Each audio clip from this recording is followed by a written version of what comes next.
Assalamualaikum Bu Sekar. Waalaikumsalam, Mbak Cecep. Apa kabarnya hari ini? Alhamdulillah, luar biasa sehat-sehat, Pak. Iya Bu Sekar. Kira-kira ngobrol-ngobrol kali ini kita bicara tentang topik apa ya Bu Sekar? Iya, ini saya mau cerita-cerita ini, Pak. Jadi kemarin itu saya dapat panggilan dari Bapak Kepala Sekolah perihal sampah yang banyak berserakan di halaman sekolah, Pak Cecep. Iya iya. Banyak sampah yang berserakan di halaman sekolah ya. Berarti tujuan kita ngobrol-ngobrol kali ini atau apa ya hasil yang diinginkan dari Bu Sekar? Iya, jadi hasil yang saya inginkan nantinya adalah bagaimana sih Pak caranya em, agar murid-murid di sekolah kita ini tuh bisa tidak membuang sampah sembarangan lagi, yaitu membuang sampah pada tempatnya. Oh iya, berarti keinginan Bu Sekar agar murid-murid bisa membuang sampah pada tempatnya, tercipta budaya positif ya Bu Sekar ya. Benar. Uh, iya Bu Sekar. Kira-kira kalau di skor, ada skor 1 sampai 10, budaya positif di sekolah Bu Sekar, sekarang skornya berapa ya budaya positif membuang sampah pada tempatnya? Iya, ya kira-kira 6 sampai 7 lah ya, Pak Cecep ya. Karena um, sebetulnya yang banyak membuat penyebab kotornya halaman sekolah kita itu kebanyakan murid laki-laki ya. Kalau perempuan sih ya insya Allah sudah tertib lah ya. Laki-laki ya Pak ya itu 6 sampai 7 lah skornya masihan. Iya, berarti ada skor harapannya skor berapa ya nanti ke depan? Iya. Tentu kalau dari di rate 1 sampai 10 ya 9 saja lah Pak. 9 lah. Sudah cukup bagus itu 9. Iya, iya, iya. Iya. Wah, ini menginginkan angka 9 Bu Sekar ini ya. Iya Bu Sekar. Kira-kira apa ya yang mempengaruhi anak-anak atau murid-murid di sekolah Bu Sekar untuk budaya membuang sampahnya tidak pada tempatnya, itu apa ya kira-kira hal yang mempengaruhinya Bu Sekar? Iya. Kalau menurut pengamatan saya ya Pak Cecep ya, itu karena kurangnya kesadaran ya. Tapi ada faktor juga yang sangat terlihat itu adalah tempat sampah Pak Cecep. Tempat sampah di sekolah kita itu bisa dikatakan kurang ya secara kuantitas ya. Jadi mungkin perlu ditambah begitu ya Pak ya. Oh iya, berarti jumlah tempat sampah yang kurang Bu Sekar ya. Kira-kira yang perlu ditambah itu di posisi depan kelas atau di halaman atau di posisi mana Bu Sekar untuk penambahan Iya. tempat Ya, sampah? mungkin di depan kelas juga bisa dan juga halaman sekolah ya Pak ya. Saya memang sih saya menyadari di halaman sekolah itu masih belum bisa dijangkau. Jadi anak-anak kalau memang mereka sedang posisi berada di halaman sekolah itu harus jauh-jauh ke kelas mereka atau ke kelas terdekat dengan halaman, sehingga itulah kenapa di halaman sekolah itu banyak sampah tidak dibuang di tempatnya. Jadi karena memang di sekolah kita sepertinya tidak ada tempat sampah. Oh iya, berarti itu ya Bu Sekar, terutama penambahan di halaman sekolah ya. Dari keadaan tersebut atau situasi tersebut, kira-kira apa yang diinginkan Bu Sekar terhadap sekolah Bu Sekar karena adanya kondisi seperti itu tadi? Ya, tentunya jumlah tempat sampah harus ditambah Pak ya. Kemudian berikutnya adalah budaya positif anak-anak untuk terdorong membuang sampah pada tempatnya ya. Iya ya sekarang iya berarti penambahan tempat sampah menjadi prioritas yang perlu diutamakan ya Bu Sekar.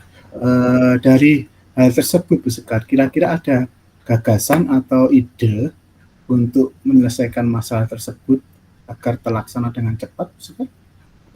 Iya, kalau gagasan saya Pak ya, ini pengennya saya berkaca dari sekolah sebelah ya Pak ya, dari SD Hang Tua itu ya, mereka itu ada satgas Pak ya, satgas kebersihan, yang mana itu nanti dipelopori dan digerakkan oleh murid-murid kita sendiri, seperti itu Pak.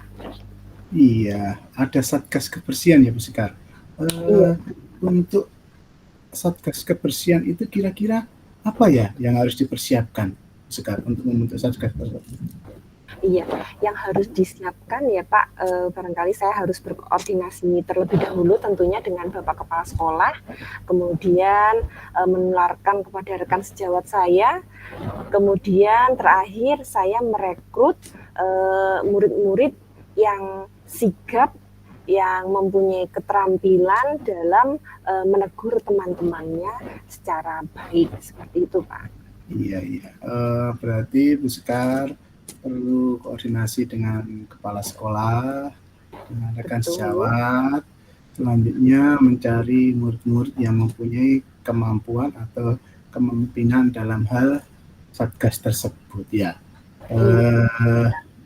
Luar biasa. Nah, apa yang bisa memastikan hal itu bisa berjalan Bu Sekar?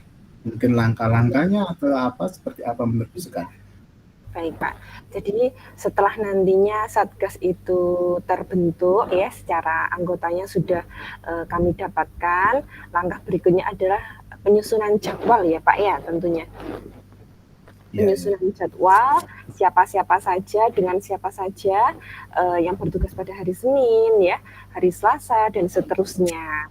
Kemudian langkah berikutnya, beriringan dengan hal tersebut, tentunya kami harus memberikan informasi kepada murid-murid Satgas, tupoksi mereka itu apa sih, tugas mereka itu apa saja, seperti itu Pak. Iya, misalkan bisa diberikan contoh Bu Sekar, satu saja kira-kira tugasnya Satgas itu apa Bu Sekar?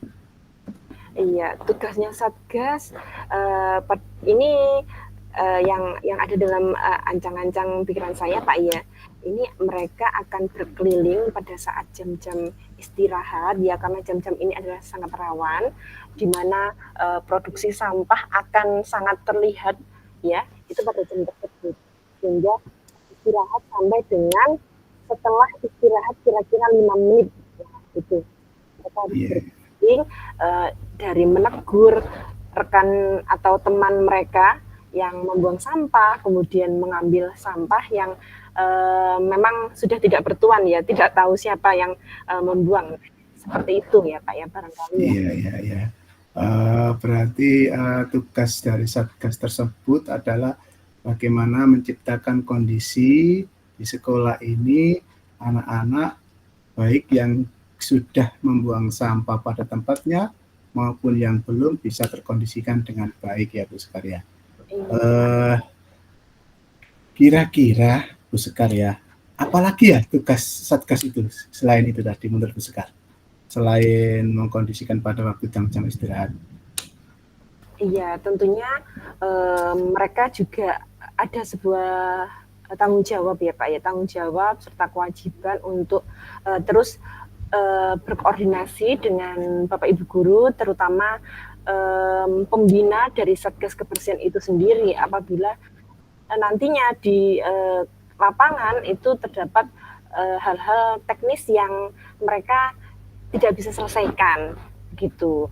Misalkan ada tempat sampah yang terlanjur penuh dan belum dibuang. Nah, ini adalah tugas mereka untuk melaporkan ya, sehingga nantinya kami Bapak Ibu guru bisa menindak lanjuti kepada petugas sampah untuk segera ditelepon dan segera diambil begitu Pak. Iya. Sekar, jadi apa yang harus dilakukan Bu Sekar setelah ini? Kira-kira dengan solusi Satgas tersebut, langkah-langkah apa yang harus dilakukan setelah ini Bu Sekar? Iya, setelah ini mungkin dalam kurun waktu kira-kira 1 minggu ya Pak ya barangkali ya.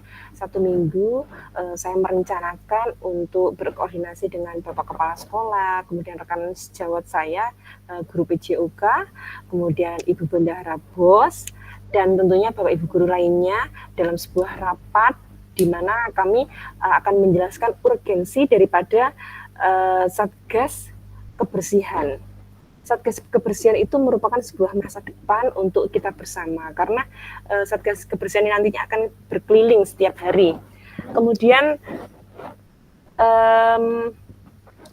mungkin tambahan lagi koordinasinya itu dengan petugas kebersihan juga. Itu ya, 1 minggu dari sekarang yang akan saya lakukan adalah itu, Pak. Iya, berarti Bu Sekar 1 minggu ke depan Bu Sekar mau mensosialisasikan program ini kepada pihak sekolah, terutama pada guru, kepala sekolah ya Bu Sekar ya.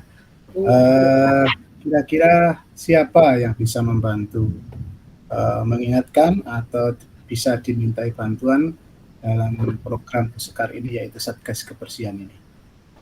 Iya, nantinya saya akan meminta bantuan ya atau memberikan sebagian tanggung jawab untuk mengingatkan ya Pak ya. Tentu adalah rekan sejawat saya, rekan PJUK, di mana baik saya maupun rekan sejawat saya ini kan merupakan koordinator atau pembina langsung UKS ya, usaha kesehatan sekolah, sehingga dengan beliaulah nanti saya akan berkoordinasi secara dekat ya. Gitu, Pak. Iya, berarti Bu Sekar itu ya bisa meminta bantuan rekan sejawat guru PJOK di sekolah Bu Sekar. Ya. Iya, betul. Iya, Bu Sekar. Dari obrolan kita kali ini, apa yang Bu Sekar dapatkan dari obrolan kita kali ini, Bu Sekar? Baik, dari obrolan kita saya merasa bahwa sebuah budaya positif itu bisa kita lakukan melalui Satgas Kebersihan. Itu adalah salah satu praktik nyata yang akan dilakukan oleh murid-murid agar budaya untuk mencintai lingkungan ya tentu tidak dengan sendirinya, harus ada rekan ya, harus ada orang yang saling menegur, mengingatkan. Nah, seperti itu, Pak. Terima kasih banyak, Pak Cecep. Iya, gimana perasaannya bincang-bincang kali ini, Bu Sekar? Perasaannya bagaimana? Saya merasa plong, Pak, karena kemarin setelah saya ditegur ya, saya ditegur itu kan sendiri, Pak ya. Dan kemudian sekarang saya sudah mencurahkan apa yang ada di dalam pikiran saya, unek-unek saya kepada Pak Cecep, sehingga ya tercerahkan Pak Cecep. Terima kasih banyak. Iya, Bu Sekar. Wah, ini solusi yang luar biasa, Bu Sekar ini membentuk Satgas Kebersihan. Ini saya pasti nggak sabar ini menunggu ceritanya di obrolan-obrolan berikutnya. Saya tunggu ya, Bu Sekar, obrolan di bulan depan tentang keberhasilan atau program yang telah dikembangkan, yaitu Satgas Kebersihan. Ya, Oke, siap Pak Cecep. Terima kasih banyak. Sampai berjumpa 1 bulan lagi ya dalam obrolan-obrolan berikutnya. Ya, Bu Sekar, sama-sama. Ya, selamat siang Pak Cecep. Selamat siang, Bu Sekar. Iya. Oke, sekarang lanjut pas 53. Pas ya 15 menit. Sekarang lanjut. 52 nanti sampai berapa nih? 52 berarti sampai 28 tambah 20 lebih 7 menit. Iya, 20 lebih 7 atau 20 lebih 8. Ya, nanti ditambah 10 menit kita ngerjakan refleksinya ya. Oke. Udah ya. Bismillahirrahmanirrahim. Selamat pagi Pak Cecep. Selamat pagi Bu Sekar. Iya, gimana nih kabarnya? Alhamdulillah baik Bu Sekar. Bu Sekar sendiri gimana kabarnya? Alhamdulillah sehat Pak Cecep. Iya. Gimana gimana? Kemarin katanya mau ada yang diobrolin ya? Ayo ayo cerita yuk. Iya, Sekar. Gini ya, kemarin tuh 1 minggu kemarin itu saya habis ngetes kebugaran anak-anak di sekolah saya. Ternyata Iya. Sekar, hasilnya itu tidak sesuai dengan yang saya harapkan. Ternyata kebugaran anak-anak ini bahkan cenderung rendah Sekar. Maka dari itu saya ini gimana ini solusinya ya bisa meningkatkan kebugaran anak-anak di sekolah. Oh, begitu ya.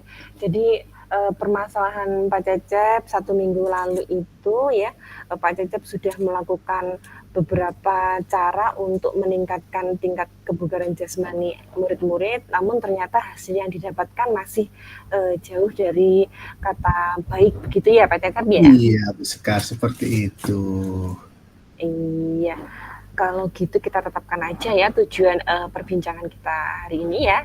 Iya. Kira-kira Pak Cecep. Harapan saya ini ada sebuah treatment, Bu Sekar. Treatment itu bisa dilakukan baik di sekolah maupun di rumah, terutama untuk meningkatkan kebugaran anak-anak, Bu Sekar. Treatment ini tentunya berupa pola gerak baik yang bisa dilakukan di sekolah maupun di rumah. Seperti itu, Bu Sekar, harapannya nanti. Iya, baik. Jadi Pak Cecep ingin mencari ya sebuah treatment yang bisa dilaksanakan di sekolah maupun di rumah agar treatment tersebut itu nantinya meningkatkan tingkat kebugaran murid-murid, gitu ya? Iya, Bu Sekar, seperti itu. Ya. Pak Cecep, kira-kira kalau kita read ya, Iya. sebetulnya Pak Cecep, sebetulnya murid-murid itu kondisi tingkat kebugaran jasmaninya itu 1 sampai 10 berada di tingkatan yang mana ya? Iya, Bu Sekar. Kalau dari hasil tes kemarin, anak-anak itu rata-rata di tingkat 6, bahkan ada yang 5, cenderung ke 5, Bu Sekar. Maka dari itu, harapan saya ke depan ya dengan treatment nanti ada sebuah treatment anak-anak bisa naik kebugarannya ke level 9 lah, Bu Sekar, seperti itu. Iya, baik. Dari level 5, 6 menuju ke 9 ya. Iya. Bisa terwujud ya Pak Cecep ya. Iya, Bu Sekar. Pak Cecep, kira-kira pengaruh daripada treatment yang Pak Cecep harapkan nantinya itu apa ya untuk kebugaran tubuhnya itu? Iya, saya harapkan dengan treatment itu anak-anak kan otomatis kebugaran tubuhnya meningkat, Bu Sekar. Nah, dengan kebugaran tubuh meningkat, otomatis anak-anak dalam kegiatan aktivitas sehari-hari tentunya tidak akan mudah capek. Yang kedua, tentunya anak-anak kalau sudah bugar, otomatis derajat kesehatan anak-anak akan semakin bagus, Bu Sekar. Seperti itu. Oh iya, jadi treatment nanti bagaimana caranya ya agar bisa menaikkan tingkat kebugaran anak-anak ya Pak ya? Iya, Bu Sekar. Dari situasi tersebut kira-kira apa sih yang Pak Cecep inginkan? Ya, saya menginginkan ada sebuah gebrakan atau rutinitas pola gerak, Bu Sekar. Rutinitas pola gerak atau rutinitas aktivitas gerak. Baik itu yang dilakukan di sekolah dan dilakukan di rumah. Itu pun harus secara intensif dan ada pengawasan, Bu Sekar. Seperti itu. Iya, jadi harus diawasi, kemudian terus dilatih baik di sekolah maupun di rumah ya Pak Cecep ya? Iya, Bu Sekar, seperti Iya. itu. Untuk gagasannya sendiri, kira-kira apa ya untuk mengatasi permasalahan tersebut? Iya, Bu Sekar. Untuk di sekolah, saya menginginkan pada proses pembelajaran, saya harus mendesain pembelajaran yang di mana pada waktu proses pembelajaran itu anak-anak bisa melakukan aktivitas gerak dengan lama tanpa merasa capek. Tentunya saya akan melakukan pendekatan dengan bermain, Bu Sekar. Karena dengan bermain, otomatis anak-anak melakukan gerakan meskipun dalam waktu lama kemungkinan rasa capek itu sedikit karena kita dengan pendekatan bermain seperti itu, Bu Sekar. Kalau di rumah tentunya saya mengharapkan ada sebuah treatment yang harus dilakukan di rumah oleh anak-anak di luar jam pelajaran sekolah, karena realita di lapangan sekarang Sekar, anak-anak pulang sekolah itu yang dilihat itu langsung gadgetnya. Beda dengan kita zaman dulu ya. Dulu kita pulang sekolah itu masih bisa bermain layang-layang gitu ya Bu Sekar. Bermain di Iya, rumah, betul betul. permainan apa, kupak sodor atau apa seperti itu ya. Untuk anak sekarang Betul ya betul. realitanya seperti itu, pulang sekolah langsung yang dipegang Yang dicari gadgetnya. gadget, Iya. betul. Maka dari itu saya mengharapkan ada treatment yang dilakukan di rumah dengan cara ada bantuan pengawasan oleh orang tua. Lah, seperti itu Bu Sekar. Iya, jadi melalui pendekatan bermain ya Pak Cecep ya, Iya. yang dilakukan di sekolah. Karena dengan adanya bermain, itu anak-anak itu tidak terasa ya bahwa mereka itu sudah melakukan aktivitas gerak ya. Sama Iya. halnya seperti kalau anak disuruh lari ya, lari sprint atau lari jarak jauh ya, itu sangat berbeda sekali rasanya kalau mereka disuruh bermain kucing dan tikus ya barangkali gitu ya Pak Iya, ya, melalui pendekatan bermain ya. Kemudian iya. kalau di rumah tadi dengan bantuan pengawasan orang tua melalui treatment-treatment yang kemudian Pak Cecep sudah siapkan ya barangkali laporannya ya. Iya, iya. Iya Bu Sekar ya. Baik Pak Cecep. Kemudian yang harus disiapkan itu apa saja ya? Iya Bu Sekar, untuk di sekolah tentunya saya harus menyiapkan desain pembelajaran, saya tuangkan ke dalam RPP, ya sesuai tadi desain pembelajaran dengan langkah-langkah dengan pendekatan bermain. Untuk yang di rumah tentunya saya harus menyiapkan semacam catatan kegiatan anak-anak di rumah atau aktivitas yang harus dilakukan di rumah anak-anak. Misalnya dengan senam-senam sederhana pada waktu sore hari, dengan bersepeda, terus melakukan gerakan-gerakan seperti lompat tali, dan gerakan tersebut harus mengetahui orang tua, ditandakan dengan apa, nanti anak-anak disuruh memberikan tanda checklist di tugas yang telah diberikan. Ada lembar checklist seperti itu Bu Sekar. Langkah-langkah yang saya lakukan nanti.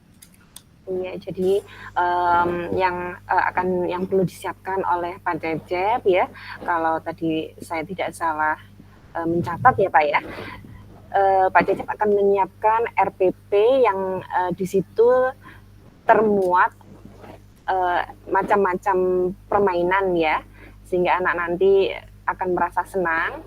Kemudian untuk di rumah Pak Cecep sudah menyiapkan lembar laporan ya, yang mana di situ nanti murid-murid akan menceklis dengan diawasi oleh orang tua ya, bisa juga melalui dengan tanda tangan ya Pak Cecep ya sebagai buktinya ya. Iya sekali. Itu dilaksanakan. Ya. Baik. Semoga bisa terlaksana ya Pak Cecep ya. Kemudian apa sih hal yang memastikan hal tersebut itu bisa berjalan ya Pak Cecep? Iya, tentunya hal yang memastikan hal tersebut dapat berjalan itu adalah nanti kita bisa berkoordinasi atau berkolaborasi dengan wali kelas tentang terutama dalam tugas gerak yang dilakukan di rumah Bu Sekar, termasuk bentuk checklistannya anak-anak itu. Apabila checklist anak-anak itu setiap hari sudah dikerjakan, otomatis tugas gerak yang dilakukan di rumah anak-anak sudah berjalan. Seperti itu Bu Sekar. Iya, jadi salah satu bukti nyata ya bahwa murid-murid itu sudah melakukan treatment yang Pak Cecep sedang jalankan, itu adalah bukti daripada laporan tersebut ya Pak Cecep ya. Iya Bu Sekar. Iya, baik. Berikutnya Pak Cecep, setelah ini apa yang akan Pak Cecep lakukan? Iya Bu Sekar, mungkin dalam waktu dekat ini 1 minggu lah saya akan berkoordinasi dengan kepala sekolah terlebih dahulu. Saya akan mengkomunikasikan atas program yang akan saya adakan ini. Langkah selanjutnya tentunya saya akan meminta izin kepada kepala sekolah untuk melakukan sosialisasi program tersebut dengan bantuan wali kelas, karena wali kelas lah yang berkomunikasi intensif dengan kalau di SD itu di wali kelas lah yang berintensif komunikasi dengan wali murid. Tentunya saya akan merangkul wali kelas tersebut, terutama dalam hal sosialisasi program tersebut agar berjalan dengan baik. Seperti itu, Ustaz. Iya, jadi Pak Cecep akan menggandeng wali kelas ya Pak Cecep ya, dalam hal bersosialisasi. Jadi program ini disosialisasikan terlebih dahulu kepada wali kelas ya Pak Cecep, kemudian Ya. wali kelas bisa menjadwalkan ya, barangkali menjadwalkan, karena Pak Cecep ini kan guru olahraga ya. Guru olahraga itu banyak ya kelas yang diampu ya. Jadi wali kelasnya pun juga banyak gitu ya, yang nantinya akan bekerja sama dengan Pak Cecep ya. Jadi mereka juga akan masing-masing. Ini kira-kira wali kelasnya dalam hal bersosialisasi ini apa dijadikan satu ya kira-kira mekanismenya? Dijadikan satu rapat dalam satu hari tertentu, atau Pak Cecep akan memberikan keleluasaan untuk wali kelas dalam hal penjadwalan ya Pak ya? Ya, mungkin yang saya lakukan, saya akan berkoordinasi dengan kepala sekolah Puskar untuk menjadwalkan sosialisasi yang dihadiri oleh wali murid. Ya, seperti itu Puskar. Dengan kehadiran wali murid, kita bisa memaparkan program dengan sebaik-baiknya. Tentunya kita selalu didampingi oleh wali kelas Puskar, karena beliaunya yang akan berkomunikasi secara intensif setiap hari. Kalau kita guru PJOK kan ngajarnya 1 minggu sekali ya Puskar ya. Wali kelas di SD itu kan tiap hari berkomunikasi intensif dengan wali murid, seperti itu Puskar. Iya, baik. Jadi 1 hari dengan Bapak Kepala Sekolah ya, wali kelas di sini posisinya hanya mendampingi ya Pak ya. Mungkin nanti pada waktu setelah berjalan, nanti wali kelas inilah yang berperan ya, begitu ya Pak ya. Tentu dengan Pak Cecep sebagai koordinatornya. Baik, Pak Cecep, siapa sih yang bisa jenengan mintai ya untuk mengingatkan bagaimana agar program atau treatment ini nantinya bisa berjalan, Pak? Iya, Puskar. Kebetulan di sekolah saya itu ada guru PJOK selain saya, Puskar. Mungkin saya bisa meminta bantuan rekan sejawat saya, yaitu guru PJOK. Beliaunya juga pasti paham tentang pola-pola gerak untuk meningkatkan kebugaran yang ada pada anak-anak kita, Puskar. Seperti itu. Oh, baik. Dengan rekan sejawat ya tentunya. Iya. Ya, Pak Cecep, kira-kira apa sih yang sudah dari pembicaraan obrolan santai kita tadi, apa yang bisa Pak Cecep dapatkan ya? Iya, Puskar. Yang awalnya pemikiran atau gagasan ide ini hanya dalam angan-angan, setelah ngobrol tadi serasa ini harus saya bisa laksanakan. Karena ini segera dilaksanakan, karena ini bentuk treatment untuk meningkatkan kebugaran kepada murid-murid saya. Sekarang perasaan saya juga merasa tercerahkan setelah ngobrol-ngobrol tadi. Akhirnya bisa menemukan beberapa solusi yang harus saya lakukan untuk ke depan. Seperti itu sekarang. Iya, baik. Aduh, saya sangat tidak sabar Pak Cecep ya untuk menunggu bagaimana nanti hasilnya ya setelah treatment berjalan, kira-kira dalam 1 bulan nanti gimana sih hasilnya ya. Saya tunggu ya Pak Cecep ya. Iya Bu Sekar, nanti kita ngobrol-ngobrol lagi ya. Iya. Terima kasih ya Bu Sekar ya. Terima kasih banyak Pak Cecep ya. Ya. Selamat pagi. Ya.